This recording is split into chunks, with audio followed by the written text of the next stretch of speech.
O que toda lição como pai, como marido, suas andanças nas nações, você falar assim: gente, se eu tenho um conselho para dar, seria esse.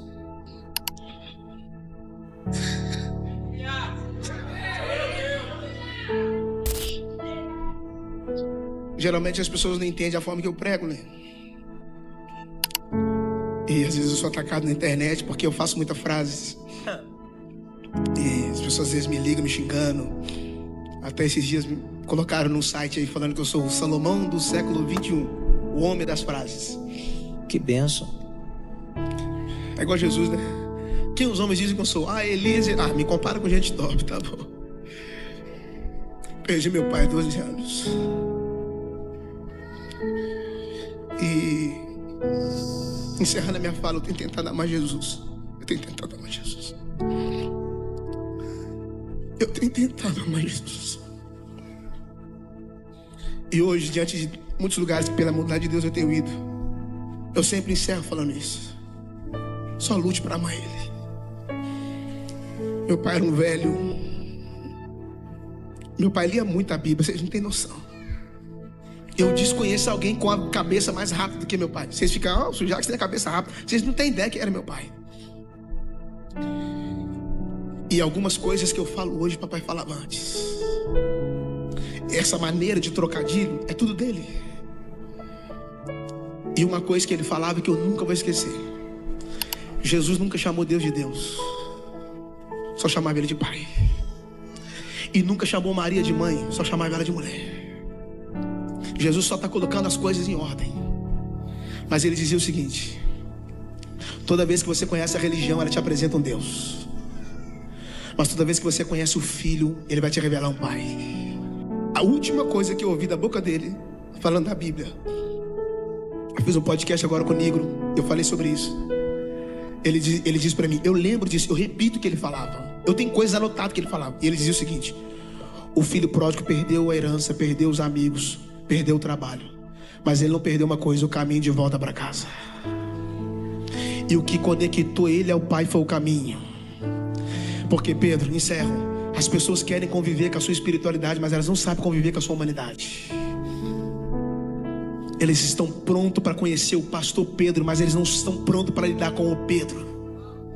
Porque as pessoas te veem na internet e vê lá um super-herói, não sabe, somos homens. Tem gente que eu acordo chorando e falo: o que está acontecendo, meu Deus do céu? São estações diárias dentro da própria da gente. E eu digo a vocês: o mundo está nos esperando. As nações nos esperam. A missão está no nosso caminho. Deus te chamou para fazer alguma coisa.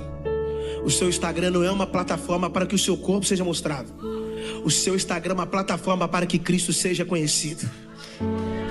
Tá aqui os dois ali que podem falar de missão mais do que eu. Viveram, foram para a África, têm uma experiência extraordinária sobre missões. Eles vivem disso, pode falar disso. Mas a Bíblia diz, e você sabe se você prega isso: quando o evangelho do reino for pregado em todo mundo, a maior missão da igreja está agora: espalhar a semente do evangelho. Por isso o livro chama Sementes para a Vida. Porque a Bíblia diz em Lucas 8:11, esta é a parábola: a semente é a palavra de Deus. Se a semente é a palavra, nós somos o terreno. Deus colocou uma semente nas suas mãos. Libere as sementes. O seu trabalho é uma plataforma onde Deus te colocou lá para você ser o sal e luz. As pessoas não têm que olhar para você e enxergar você. As pessoas precisam olhar para você e enxergar Jesus em você. Você não é o caminho, mas Deus pode te usar como uma placa. As pessoas precisam enxergar Cristo em você. Porque a Bíblia diz, Paulo falou que Cristo em nós é a esperança da glória. E eu concluo. Quando o machado do moço caiu na água, eles chamaram Eliseu e disseram: Eliseu, o machado caiu. Eu não sei se Eliseu sabia nadar. Ele poderia pular de ponta. Mas o texto diz que ele pegou um pedaço de árvore e jogou nas águas. E eu pergunto a vocês: o rio não é água corrente, sim ou não? Sim ou não, gente? Para fechar minha parte, o rio não é água corrente, sim ou não? Tudo que você joga no rio, o que a água faz? Não conta para ninguém. Eliseu jogou e a madeira ficou parada. O rio continuou correndo, a madeira parada.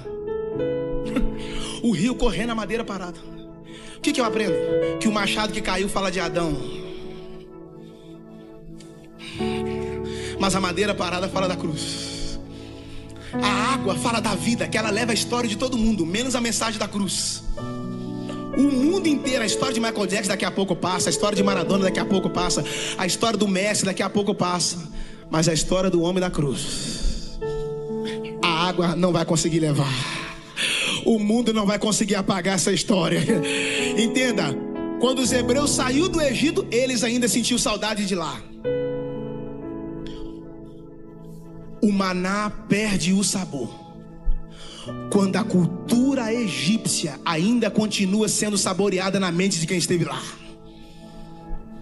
Eu não posso estar degustando do maná sentindo saudade do Egito, porque o pepino quem dava era Faraó, a cebola quem dava era Faraó, o trigo quem dava era Faraó, mas o maná, ou seja, tudo que eles comiam lá no Egito vinha de baixo. Quando eles chegaram no deserto, o maná não vem de baixo, o maná vem de cima. Então Deus está dizendo, se você tem um provedor, não precisa ficar preocupado com a provisão. Deus vai cuidar de ti, vai cuidar dos seus filhos, vai cuidar da sua parentela. E as sementes que você não colher dela, fique em paz, as próximas gerações colherão. Deus abençoe vocês. I love my church.